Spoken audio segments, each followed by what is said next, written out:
Fivers ക്രിയേഷൻസിലേക്ക് എല്ലാവർക്കും സ്വാഗതം. ഞാൻ ഇന്ന് ബനാന കൊണ്ട് ഒരു ഈവനിങ് സ്നാക്കാണ് ഇന്ന് ഉണ്ടാക്കുന്നത്. അത് നമ്മുടെ വീട്ടിലെപ്പോഴും നല്ല പഴുത്ത നേന്ത്രപ്പഴങ്ങൾ ഉണ്ടാവും, തൊലിയെല്ലാം കറുത്തിട്ടുള്ളത്. അതൊന്നും ഇനി കളയാതെ നമുക്ക് ഇങ്ങനെയുള്ള സ്നാക്സുകളൊക്കെ ഉണ്ടാക്കിയെടുക്കാം. അതിന് വേണ്ടിയിട്ട് ഞാൻ 2 പഴം എടുത്തിട്ടുണ്ട്. അത് ചെറിയ കഷ്ണങ്ങളാക്കിയിട്ട് കട്ട് ചെയ്തെടുക്കണം. ഇതാ പഴം ഞാൻ കട്ട് ചെയ്തെടുത്തിട്ടുണ്ട്. പഴം തൊലി ഉരിഞ്ഞപ്പോൾ രണ്ട് തരം കളറാണ് അതിലുള്ളത്. വീട്ടിലുള്ള സാധനങ്ങൾ വെച്ചിട്ട് ചായ തിളയ്ക്കുന്ന സമയം കൊണ്ട് ഉണ്ടാക്കിയെടുക്കാൻ പറ്റിയ സ്നാക്കാണിത്. ഇനി നമുക്ക് മറ്റുള്ള ചേരുവകളെല്ലാം നോക്കാം. മിക്സിയുടെ ജാർ എടുത്തിട്ട് അതിലേക്ക് ഒരു 1/2 കപ്പ് പഞ്ചസാര ഇട്ട് കൊടുക്കുക.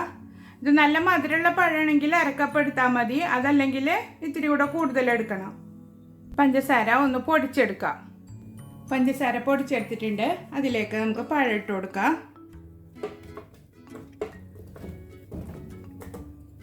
ഇതിനി വെള്ളം ചേർക്കാതെ നമുക്ക് നന്നായി അരച്ചെടുത്തിട്ട് വരാം.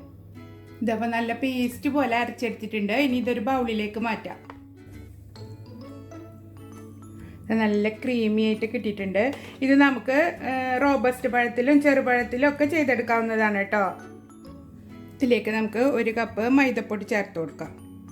ഇത് ഗോതമ്പ് പൊടിയും ചേർക്കാവുന്നതാണ് കേട്ടോ. നിങ്ങൾക്ക് മൈദപ്പൊടി ഇഷ്ടമല്ലാന്നുണ്ടെങ്കിൽ ഗോതമ്പ് മാവിൽ ചെയ്തെടുക്കാം. ഒരു 3 ടേബിൾ സ്പൂണ് തേങ്ങ ചിരകിയത്, 1/2 ടീസ്പൂണ് ഏലക്ക പൗഡർ, 1/4 ടീസ്പൂണ് ഉപ്പ്, ലാസ്റ്റ് 1 ടേബിൾ സ്പൂണ് നെയ്യ് ഒഴിച്ചു കൊടുക്കുക. എന്നിട്ട് ഇത് നന്നായി മിക്സ് ചെയ്തെടുക്കാം. നമ്മൾ ഇട്ട മാവും പഴവും എല്ലാം കൂടെ നന്നായി മിക്സായി കിട്ടണം.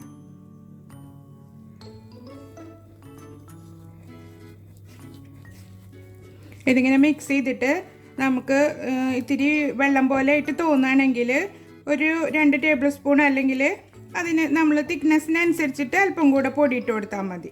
എനിക്കിപ്പോൾ ഇത് പാകമായിട്ട് കിട്ടിയിട്ടുണ്ട്.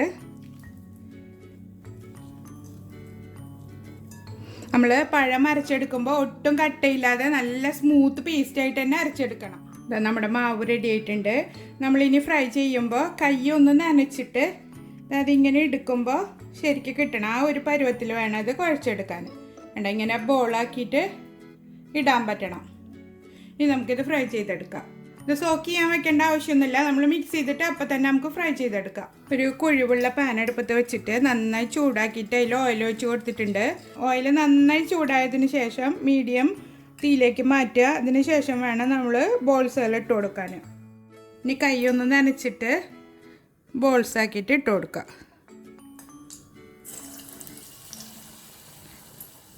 ചെറിയ തീയിൽ വെക്കരുത്, കാരണം ഇത് പൊട്ടിപ്പോവും. മീഡിയം ഫ്ലെയിമിലിട്ടിട്ട് തന്നെ ഫ്രൈ ചെയ്തെടുക്കണം. അതുമാതിരി പാനിൽ നിറച്ചിട്ട് കൊടുക്കുകയും ചെയ്യരുത്.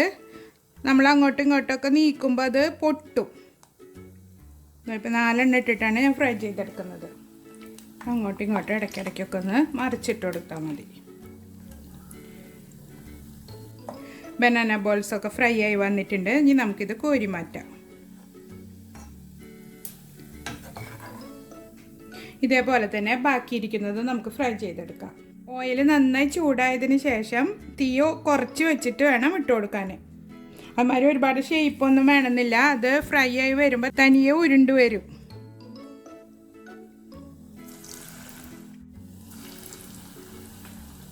അപ്പോൾ നമ്മുടെ ബനാന ബോൾസ് ഫുള്ള് ഫ്രൈ ചെയ്തെടുത്തിട്ടുണ്ട്. നല്ല ക്രിസ്പിയും ഉള്ളെല്ലാം നല്ല സോഫ്റ്റ് ആയിട്ടുള്ളൊരു ഈവനിങ് സ്നാക്കാണ്. എല്ലാവരും ട്രൈ ചെയ്ത് നോക്കുക. എൻ്റെ ചാനൽ ആദ്യമായിട്ടാണ് കാണുന്നതെങ്കിൽ സബ്സ്ക്രൈബ് ചെയ്യാനും ലൈക്ക് ചെയ്യാനും ഷെയർ ചെയ്യാനും മറക്കരുത്. അപ്പോൾ ഇനി അടുത്തൊരു വീഡിയോയുമായി വീണ്ടും കാണാം. Bye. Thank you for watching.